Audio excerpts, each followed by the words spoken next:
Hello, my digestion friends. My name's Malia and welcome back to my channel where I pretty much document my journey with healing digestive issues and IBS and SIBO and the cascade of other consequences and impacts that having those chronic disorders has had on my body. So I share openly and vulnerably about my health journey in hopes that it'll help you. So in this video, I wanted to share an update about what I think caused my IBS/SIBO. It's a long journey and it's something that I feel like all of us who have chronic IBS or SIBO or digestive issues are trying to figure out, like, what caused this, right? Why do I have this? And ultimately, by trying to understand the root cause, it can really help your healing journey, right? And figure out the treatment plan that works the best for you.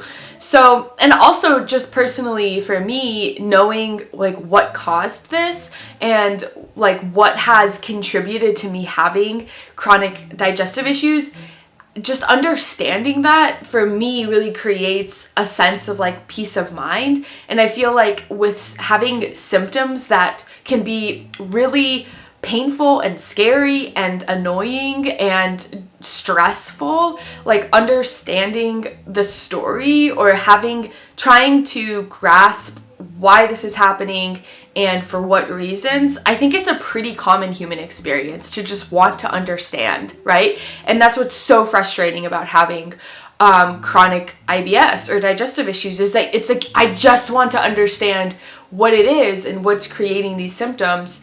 And it's such a complicated process to be able to figure that out. And some people never do. So yeah, that's kind of the context. And I'm going to be laying out what I currently think this is my current theory about what I think caused my IBS and caused my SIBO. And the reality is that this may change. Like as I continue to go down my healing journey, I may take more tests, although I've taken a shit ton of tests, which I can link above, a video I did all about a lot of tests that I've done. But I may do more and I may get more information that may help me understand, what not only caused my IBS and SIBO, but what's made it continue to happen for so long. So for me, it's been 10 years. And yeah, I'm going to explain to you why I think that is. So let's dive in. Let's get into it. So this is what I think caused my IBS in the beginning. When I was 18 years old, I had a tooth implant.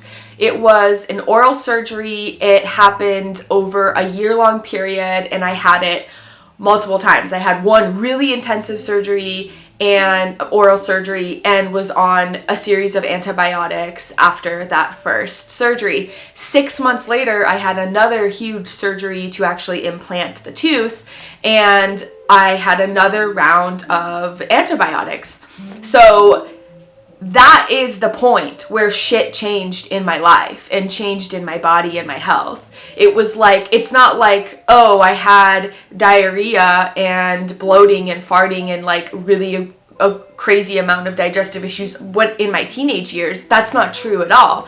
I had a totally fine digestive experience in my teenage years. Also, just want to acknowledge my boyfriend is playing music in the background, so you may hear that. Just putting that out there.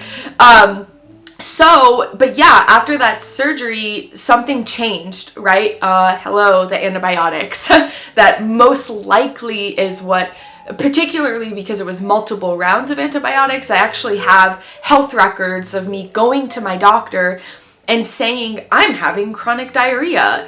This is a weird thing. And in the health records, it says, is on antibiotics from an oral surgery. And it was like 10 years ago, the digestive knowledge, like the medical understanding of what IBS was, it just wasn't the same. Like 10 years ago, digestive health was not nearly what it is today. Like now it's really well known. We all have a gut microbiome and we have to be like feeding these cultures in our gut to have a healthy immune system and well-being and all these things. That was not the narrative back then, right? So basically what they told me to do was to go on an elimination diet. And so what I think happened is, basically I got misdiagnosed, right? They didn't tell me, oh, you have IBS or you have dysbiosis, which was what I think was starting to happen. Basically, the antibiotics wiped my gut of all of the good bacteria and created an ecosystem where dysbiosis could happen and bad bacteria could start to take over. So that's the first thing that happened, and that was 10 years ago when I was 18 years old. Now, the second thing that happened is that I, like many females, went on birth control. So I was on birth control in high school, didn't have any serious negative side effects. Like, I had a little bit of acne like any, high schooler, but nothing that was serious or chronic. But I went off of birth control, and the only birth control I've taken has been the pill, and just the regular pill. But then in college, I went back on the pill.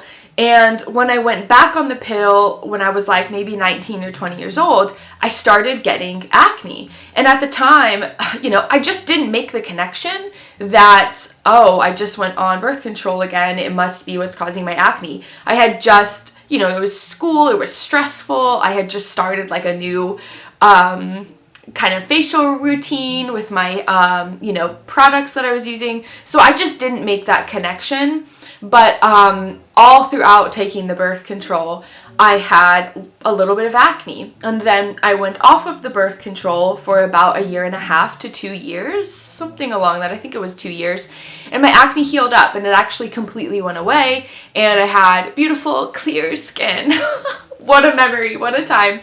But then I took birth control again a few years later, and the acne just it just hella came back way worse than it was before, way worse than ever in my whole life. And so that is, to me, the second thing that made my IBS and worse, and it continued to create this dysbiosis and leading to potentially even SIBO, because the mechanism behind that is that, your liver, a woman's liver, a female's liver, is what's processing all of those hormones. And so when you take birth control, it's this huge dose of estrogen in the body. And the liver, when you have gut dysbiosis or IBS, or specifically SIBO, the liver's already being really, really taxed. And so what I believe happened is that my taking that birth control really made my symptoms so much worse and made my digestive issues so much worse. And so in my mind, antibiotics and hormonal birth control were absolutely part of the reason why I've had chronic IBS, and why not only have I had that, but that it's influenced is having this cascade of effects of other symptoms that have been cropping up over the years as I've gotten older. So let's kind of continue on the story. So, I take hormonal birth control and I start having acne, although my acne was way worse back then. And I moved to the Pacific Northwest. And this is where I'm getting to the third thing that I think made my IBS and SIBO a lot worse, which was moving to a super temperate and damp and humid environment where there's a lot of mold. So I actually know that I lived in a household and in a room for 2.5 years that had mold. I know that I was exposed to mold. I know that there was water damage in those rooms. And so mold exposure, absolutely, especially if you already have, in my case, impaired detox pathways like the liver, and the other ways that the body can release can detox from these chemicals in the body. I couldn't handle that mold exposure like normal people could handle it. It literally, my symptoms got so much worse after taking the birth control, and then even worse after living in the Pacific Northwest for a few years. So to me, antibiotics, hormonal birth control, and mold exposure. I mean, that's just like a recipe cocktail for chronic digestive issues. And so, yeah, you know, and I think that's what it is. Like, I'll just kind of wrap it up here. That's my theory. That is what my story as of late.